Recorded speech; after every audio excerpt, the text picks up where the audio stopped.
protests in Iran and how the United States should respond, if at all.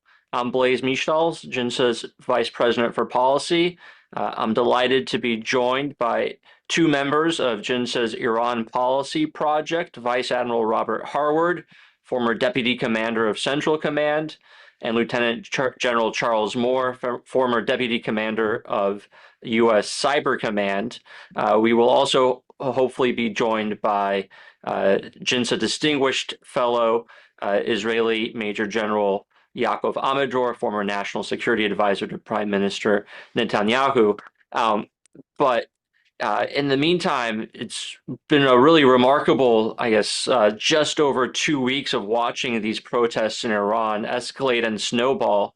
At the same time, watching the U.S. response, which started, I think, right before New Year's at the end of December. President Trump said, that the Iranians were vicious people, and that they usually shoot people during protests. And then right after the New Year, he escalated further and said that if Iran shoots and violently kills peaceful protesters, the U.S. will come to their rescue. We are locked and loaded and ready to go, he said, and repeated similar promises of aid or threats against the regime several times, including that if they're going to get hit very hard, speaking of the regime, saying that help is on the way, and speaking to the protesters and encouraging them to keep going. And then yesterday afternoon, he said in a meeting in the Oval Office, he said that he's heard that Iran has stopped killing people, and that is a hopeful sign, but we'll continue to watch and see what happens, seemingly standing down on what had looked like the buildup to some sort of response to the regime's brutal suppression of the protests. And so I think on the one hand, what we've seen is definitely a much more vigorous U.S. response to Iranian protests than we saw in 2009 during the Green Movement under President Obama, or in 2022 after the killing of Masha Amini and the Women Life Freedom movement that took to the streets thereafter under President Biden. Where both administrations, in the midst of negotiating with Iran over the nuclear program, seem to decide not to weigh in or intervene in any way on those protests. President Trump has taken that rhetorical step, but hasn't necessarily taken any substantive steps. So eager with our panel, and now General Amador has joined us to talk through what the U.S. should be doing, how we interpret President Trump's latest statements, and what more the U.S. can or should do. Maybe Admiral Harward, I could start with you and just ask you, does this protest movement matter to the United States? Does it affect U.S. interests? Should we be involved? Should we care what happens? Or if we can negotiate with the regime, get them to stop their nuclear program, that should be all that matters to our interests. Yes, yes, and yes. Like, this is an opportunity unlike any. And so I know maybe it's not the right, don't look a gift horse in the mouth. We've got to realize the opportunity now. Look, Iran, well, not Iran, the regime of Iran for the last 4 decades has been the most brutal and oppressive in the region, but more importantly, exporting terrorism, attacking us asymmetrically, our banks and everyone else on the internet. They've been threatening and attempting to kill our people in the United States. Unbelievable that how did we adapt a policy of accommodation and appeasement when they've been doing that? And we knew they were killing our people in Iraq with their surrogates. So yes, no, this is directly in our national interest, the interest of our allies. And I don't think there's anyone I know who does not support a change of regime. And more importantly, everyone's always said this, and I know I've lived it personally. If that change doesn't come through the people of Iran, it's not going to be stable. It's not going to be enduring. But this opportunity, with the right support, presents that opportunity to not only have a peaceful, prosperous Iran, but more importantly, the region, be it Lebanon, be it Gaza, be it Yemen, and beyond. So, yes, it's in our direct national interest. And I don't think the amount of support that's needed is overwhelming or taxing. And I think the president took the first steps with his initial comments and his follow on comments. And so I was a little surprised by yesterday's comments. But those comments in itself carry so much weight in Iran and the region. And so now that we have the movement, we've got to support and bring this thing to fruition. Thanks, Admiral. General Moore, let me ask you, is this the right move to be speaking out in support of the protesters? The United States seems to have largely, as President Trump has often said himself, tired of regime change wars in the Middle East. Is this just inserting ourselves into another one? Well, I agree with everything that Bob just said. Let me start there. Listen, we've talked before. If you go back before Midnight Hammer, when we were having debates over what the United States should do, that during the previous Trump administration, the approach that they took, especially economically, had put the regime in a really, really bad place. That changed over the ensuing 4 years. And then the question was, did we actually have time to go back to this maximum pressure campaign too? Did we have time for it to work based on where we thought they were with their nuclear weapons capabilities? And so one of the secondary benefits of Midnight Hammer and the 12-day war and all the great work that the Israelis did in Iran was not only to deal with their nuclear program and their ballistic missile program, but also to build space for this maximum pressure campaign 2.0, if you will, to have effect. And now we're seeing the fruits of that. We're seeing this internal grassroots rising up from the people, from inside the country. That's exactly what we wanted to see happen, trying to apply the lessons that we've learned over the last 25 years, be it Afghanistan, Iraq, or Libya. So I think this is exactly what we want to see. And I think we do want to see it obviously come to fruition, i.e. a change in government. General Amidror, maybe I could ask you about the view from Israel, both about the situation in Iran, the opportunity it presents, and if you could give us a taste of the discussion. Is Israel considering whether and how to support the protesters, or is it choosing to stay away from the current situation? First of all, I think that it is a unique situation in Iran. The perfect storm, the success in the 12 days war, which made everyone in Iran to understand that the regime doesn't deliver internationally, strategically, within the Middle East. All the promises and all the investments that they did in the Middle East vanished in 12 days, vanished during the war and in the 12 days. Hezbollah is not anymore a threat to Israel and cannot help Iran. Hamas for sure. Damascus is not in the bridge between Tehran and the Mediterranean, and the bridge does not exist. Inside the economy, the water problem, the miserable life of the people, the inflation, everything is going wrong, and they don't have any alternative to offer. The leadership is very old. The system is very corrupt, and what we saw is real problem of Iran coming out on by the demonstrators on the street.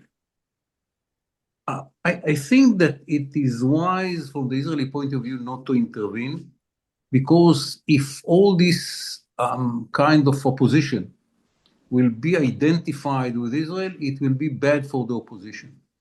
There are too many Iranians that don't like the being involved with Israel, and it is better for the Iranians who are demonstrating in the street not to be identified with Israel. It will give legitimacy to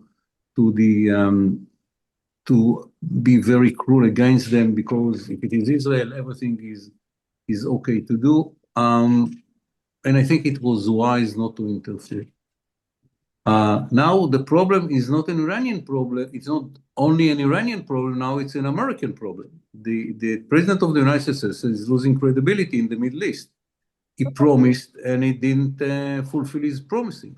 He sent people to demonstrate and they had been killed in the street. And he said, if they will be killed, I'll act. And they had been killed and he didn't act.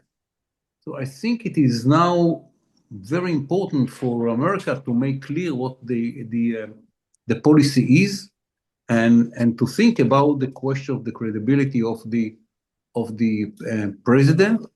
For the Iranians, it might be too late. From all the signs which are coming outside Iran, they succeeded to oppress the opposition. The level of demonstrations now is much lower than it was. In the last few days, I identified by noise that I heard from some of the movies which went out that they use weapon that the opposition couldn't stand, and they killed I don't know how many people in the street.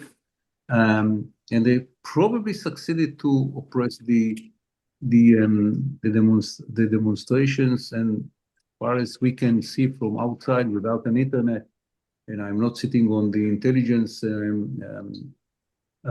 inside the system, they probably succeeded to at least to contain the wave, and in the future it will be much more problematic to reopen it. And the fact that the Americans promised and didn't fulfill, what will be the influence in the Middle East in the future? Yeah, on that, JINSA's CEO and President Mike Makovsky and I wrote just recently that there are two separate issues for the United States in responding to the Iran protests now. One is exactly the point that you just made, General Amidror, of credibility. Once the president has said that help is on its way, it draws a red line. If he says, if you kill protesters, we'll react, and protesters are killed, that's a red line that if the U.S. doesn't enforce, then it risks having a situation like in 2013 in Syria with the chemical weapons red line. And then there's a separate issue that we've also talked about of the benefits strategically to the United States, to the region, to our allies and partners of helping collapse this regime.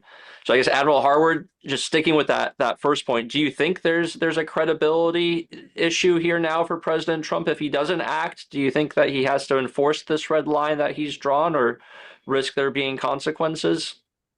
Well, I think, going back to Yaakov's comments, it's a timing issue now.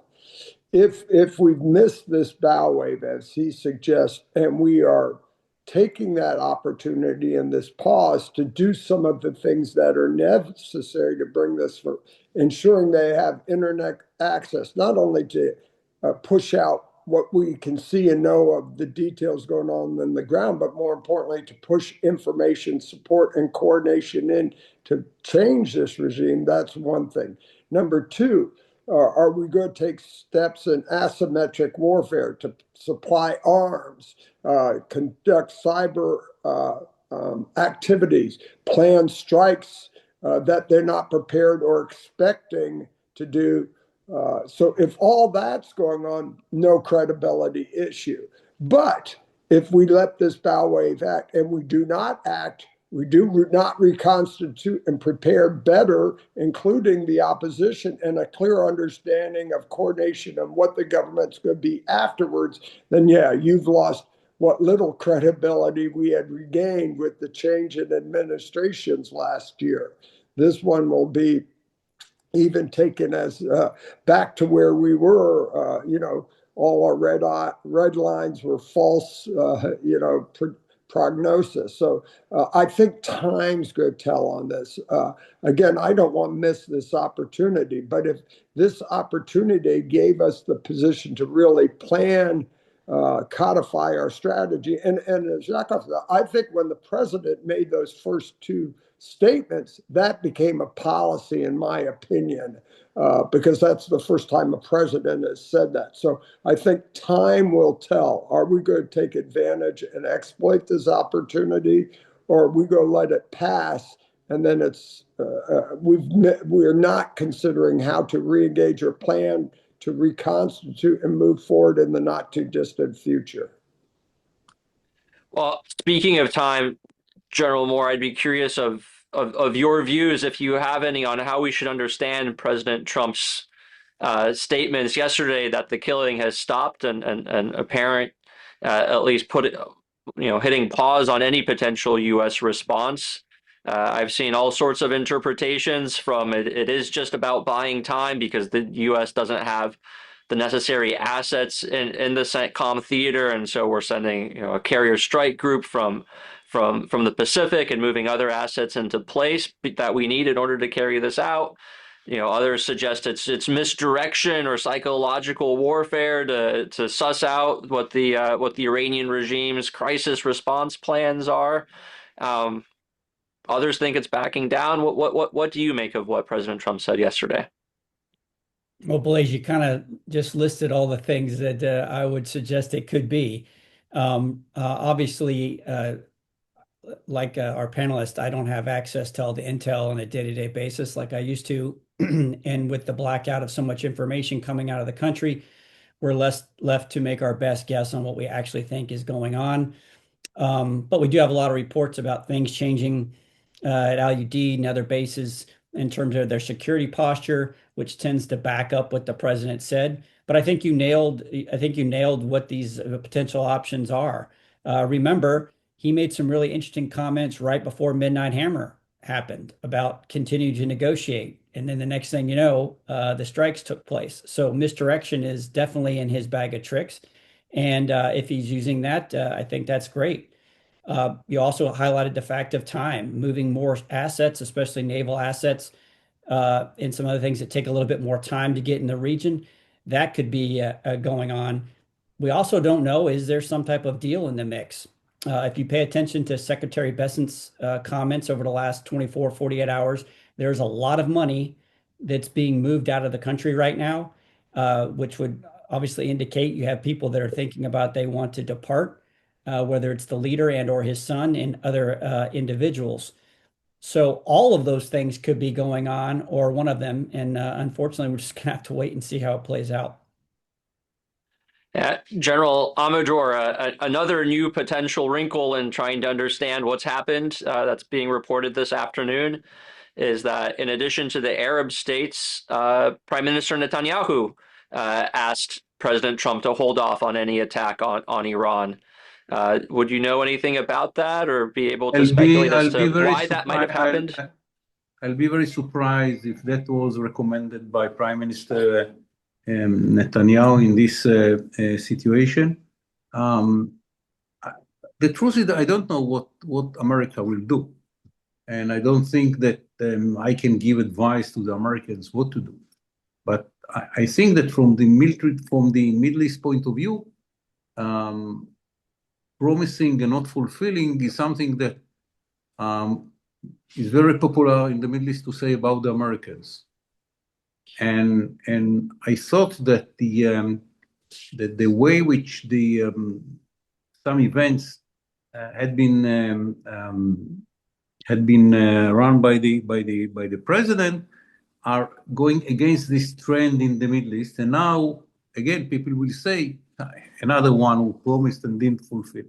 I think that is bad for us, of course, for Israel, and it's bad for America. But what Americans should do in the present situation when the demonstrations are probably less than had been, and the Americans don't have enough naval forces around. I'm not in a position to advise the Americans what to do. It's very delicate question. What you do in such circumstances in which you urge the demonstrations to continue, you promise that the help is on the way, you don't have enough to give the help because there is no any carrier and so on and so forth. And slowly the regime is succeeding to oppress the opposition. So what you do in such a situation, I'm not sure that there is an easy answer. Admiral Harward, as a former deputy commander of CENTCOM, does the U.S. have enough assets in theater right now to mount a meaningful response? Well, look, my position is a strike is the last thing you want to do. We want to work asymmetrically with everything else we can. We're increasing the economic pressure, cyber activities, communication, coordination with the opposition. That stuff should be consistent and going on now. Striking, again, is what are we planning to strike? And in my humble opinion, it's not just the Ayatollahs we're got to get rid of, it's the IRGC and the Basij. I think those are the real perpetrators of the horrible. I think the armed forces so far, I can't see where they sit, but I think just like when we saw in the change from the regime previously in '79, the military stayed intact. Sure, you replace me, but they're loyal to the country. So I think if that's the case, my strikes would be focused on what are those things that are going to have the most impact to eradicate or pressure the IRGC to flip. And in fact, I don't know if strikes on the Basij would do that. So my strikes would be focused on that. I would assume all of those cruisers and other assets that can deliver those sort of strikes are pretty much in the region 365 days a year.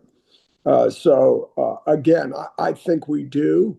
If we had to reposition some assets, maybe that's why you give this like General Moore said, "Hey, yeah, okay, we're okay. This thing's reconstitute, do the feint, and then with the compelling speed and uncertainty, hit those strikes in." But yeah, I think we have enough to support the objectives of what we're trying to do with the Iranian people, not declare war or us take a more proactive role in the war or in a war with Iran. This is more about supporting the people to drive this change.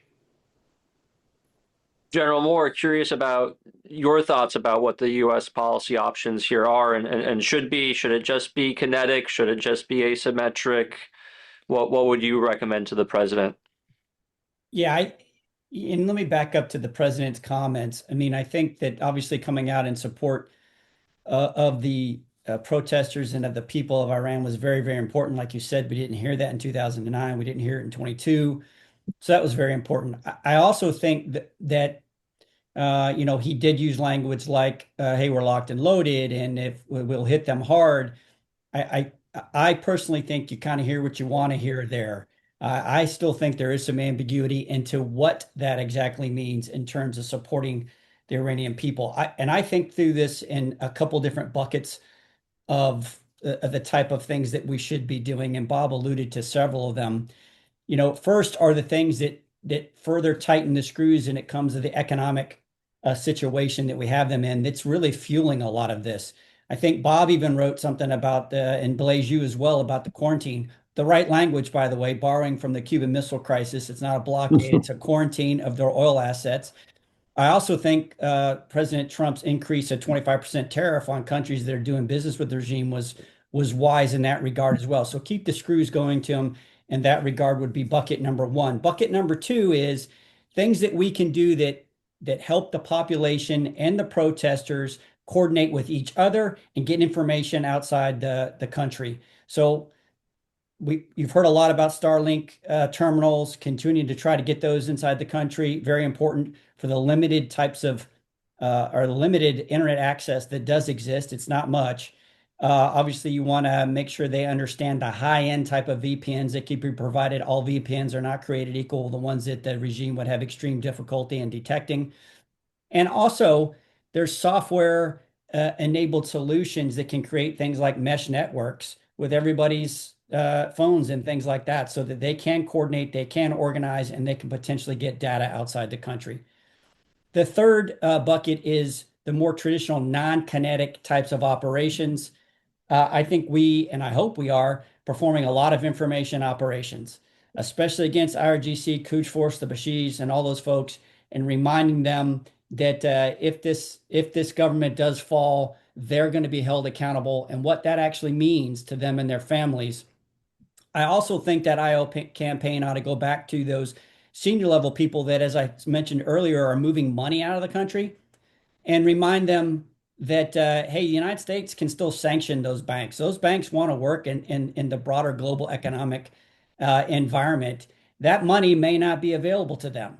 It could be if you decide you want to leave. So it's that type of information operation that we should be conducting.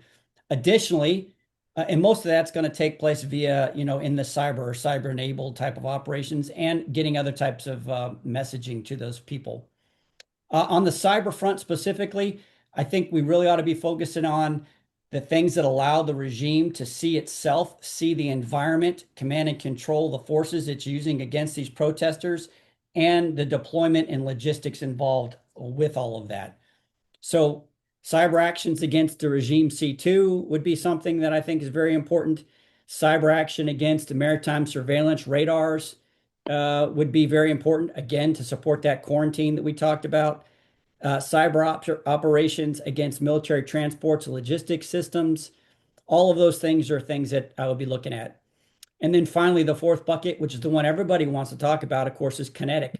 I think Bob made some great points here. What are you actually trying to accomplish with the kinetic operations? And will they succeed?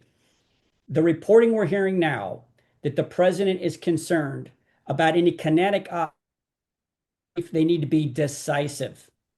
So if we take kinetic actions that don't decisively result in the toppling of the regime, I think then you really do lose credibility. You look weak, and you may start being counterproductive in terms of emboldening the regime that they can survive all of this and disheartening the people. So picking out those targets and knowing what you want to hit need to be very thought through. Hey, I'll jump on that. I think that's it, spot on. And don't forget, we've only struck once in Tehran, and look at the effect that had. So, calibrate it from the success we had in going after the nuke. That's what enabled all this. So yeah. I think that's exactly right. And the right targets could be that tipping point that ensures this. So now, again, this is too good an opportunity to waste it now. But if you want, take time to plan this thing out better, coordinate it better, so that shock and awe and one night of the strikes, getting weapons, and really, maybe that's the strategy. I do not know. But I think all the points you've raised are part of that, add to that success factor. General Amidror, you wanted to jump in? Yes, I heard all this very wise list of recommendations, but you have to take into account that there are people on the street. And for them, all these measures will not be enough. Until we will see the effect of all these buckets, probably, I don't know, but probably the regime will finish with the opposition, and it will be too late for the opposition and not with the real impact on the regime. If they really succeed to oppress the opposition. And I'm afraid that this is the situation which is that we are going to see in Iran. Unless all this is a smoke screen and the president is preparing something big, and he will do it, I don't know when. But if he doesn't, for the opposition in Tehran, it's too late, too little, too weak, and they're finished.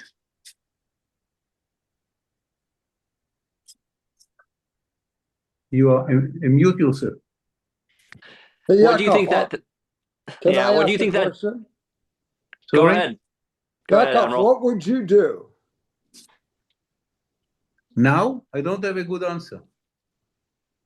I think that we missed the window of opportunity.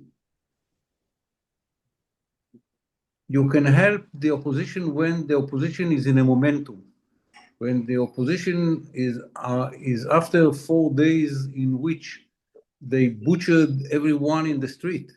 I don't know if you heard the noises of the heavy guns which had been used by the regime. Immediately when I heard the noises of the weapons, I understood that it is the end. No one can stand and go out to the street in such situation. I don't know the number of people being killed, probably a few thousands, and somewhere between 10 to 20,000. But I understood when the regime decided to react severely without taking into account anyone in the world, including the President of the United States of America, and to kill everyone in the street, I understood that this is the end of the opposition, and if any help might come, it will be too late. What does that do to the mentality of the regime in Tehran, General Amidror, if they think that they have survived the protests, they've put them down, they've ignored international pressure such as it was, the perceived threat from President Trump never materialized. What do they focus on rebuilding at home, on trying to improve the economy, or do they become more aggressive? What would you foresee? I think that the situation in the Middle East is totally different. They don't have the proxies. Hezbollah is fighting for its existence under pressure of the Lebanese government. Hamas is encircled by the IDF near the seashore of the Mediterranean. They don't have any value for the Iranians. Damascus is out of their reach, and the Shiite percent does not exist anymore. So I think that they are not going to be aggressive. They will try to bring money to Hamas, to Hezbollah, and so on, and so on, and they will try to rebuild their nuclear project and the missile project, because this is inside Iran and it is under their control. They have the knowledge, the know-how, and now they know that they don't have to be afraid from the United States of America, because if the president promised and didn't fulfill, probably he's less determined than people think. And remember that we had been stopped by the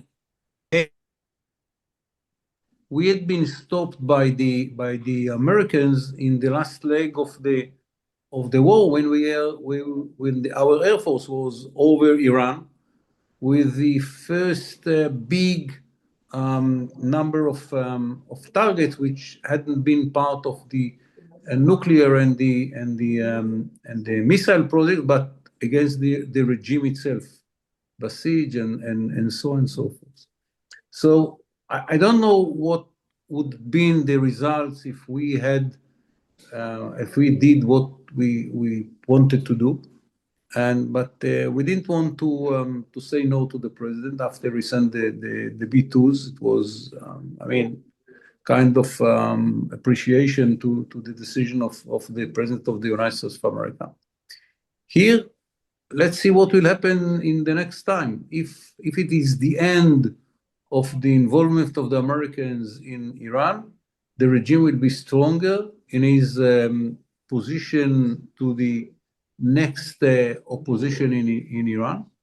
I don't think that they will be much more aggressive because they lost the tools to be aggressive in the Middle East, but they will be more determined to build inside Iran what was part of it was destroyed by you and by us.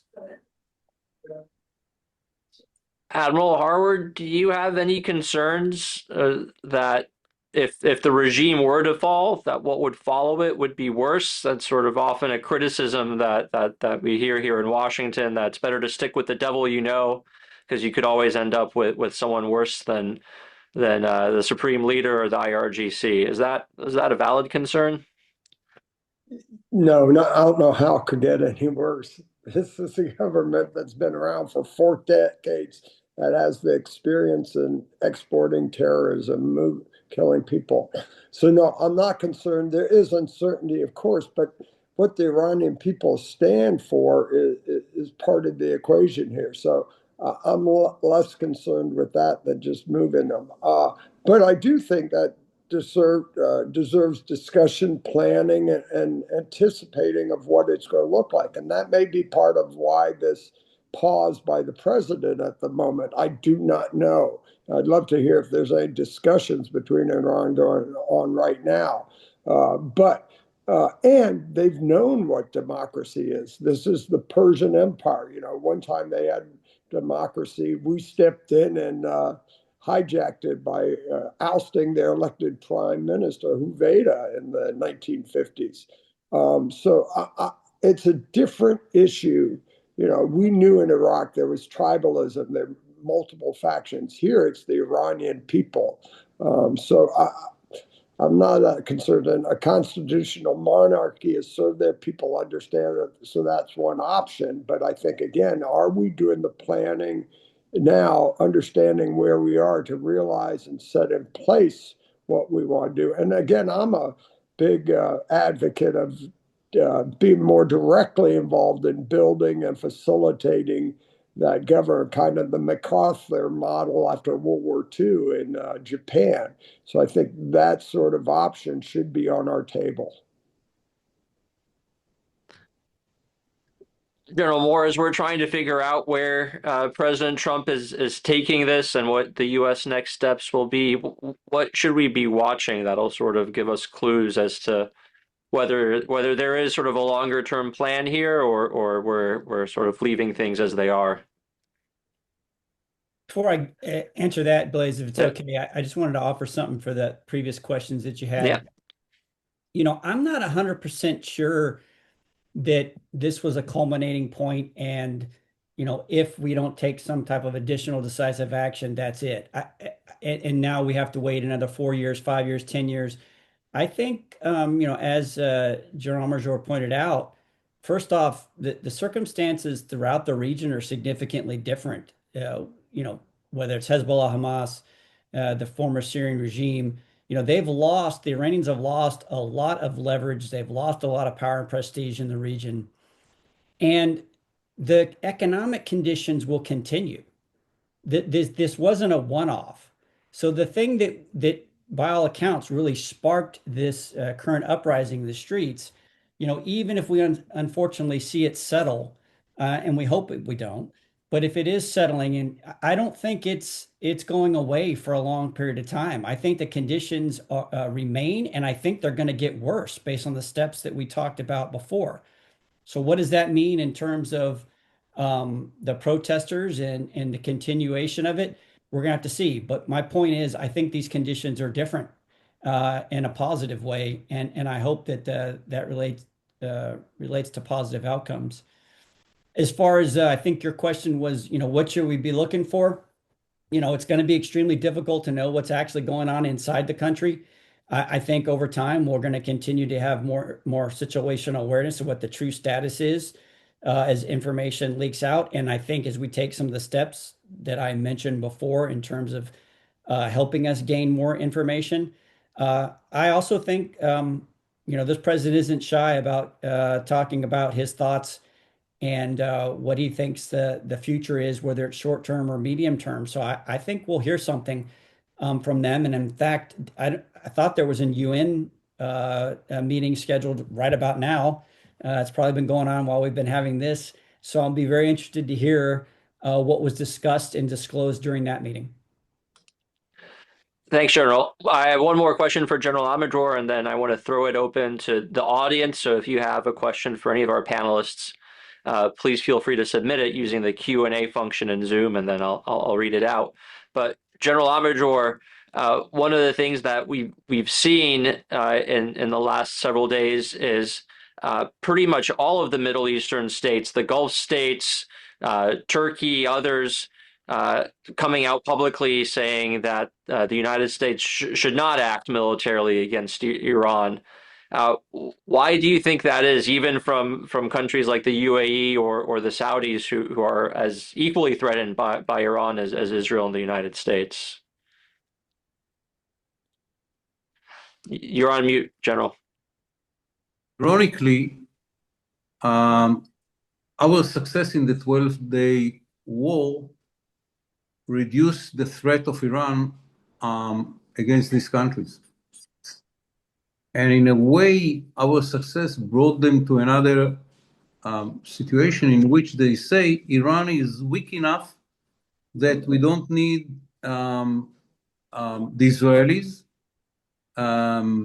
We know how to cope with weak Iran.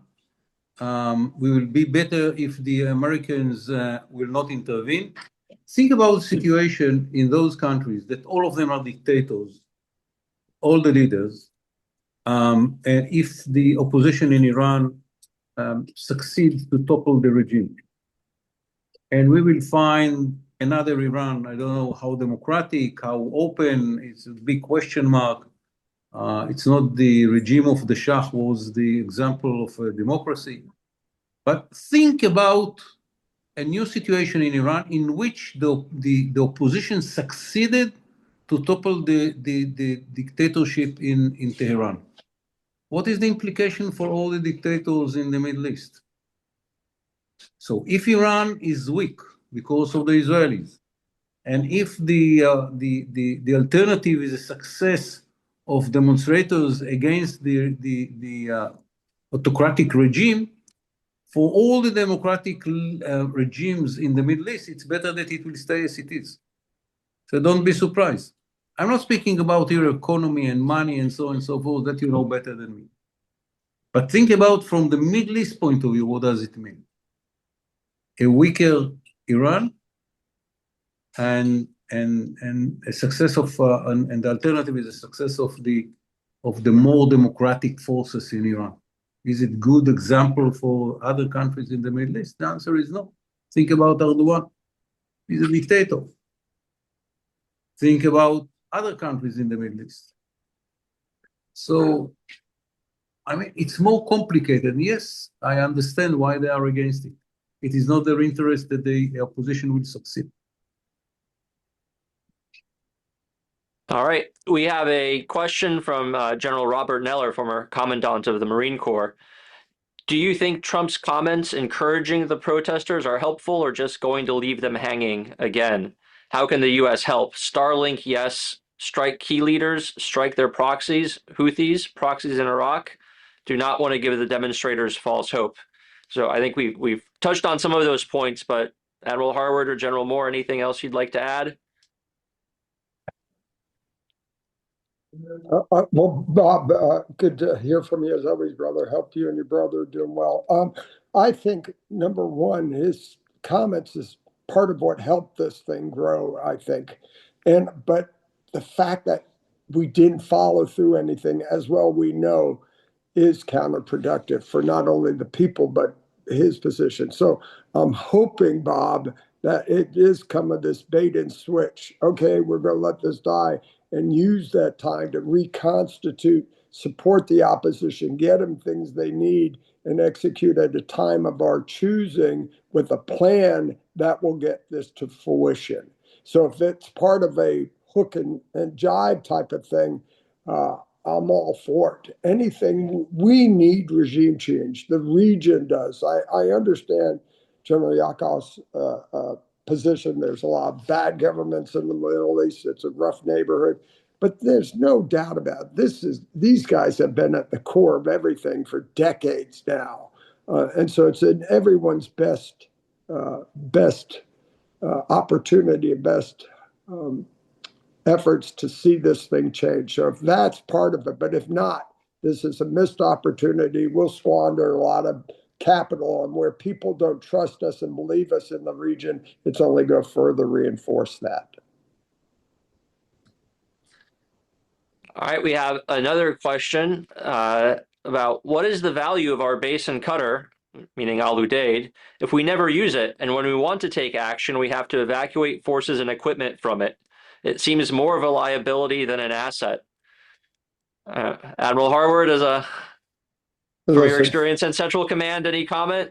yeah, all the foreign presence we have in the region is so valuable. And we flex up and down all the time. We flex the assets we have there. So having the base is very powerful. Never lose sight of that. And once you lose it, getting it back. It took us years. My father was part of the process to get us into Bahrain in the 60s and 70s and work that. And that took a decade to be fruition.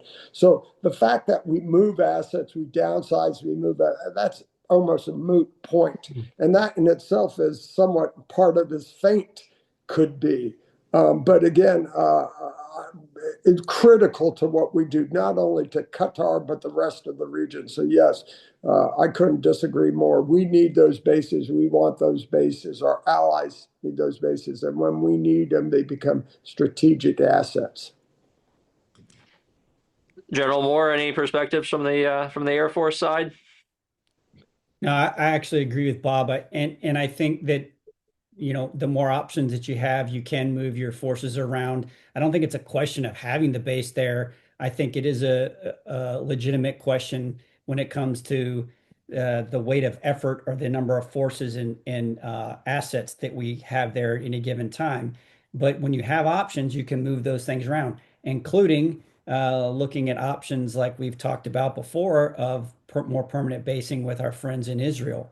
But if you eliminate the Iranian threat here, then as it relates specifically to Qatar and Al Udeid, you really take away the biggest threat, which is, they can reach that base with short-range ballistic missiles. It doesn't even take their medium-range ballistic missiles, and they've got a lot of them, and those were not the priority targets during, the 12-day war previously.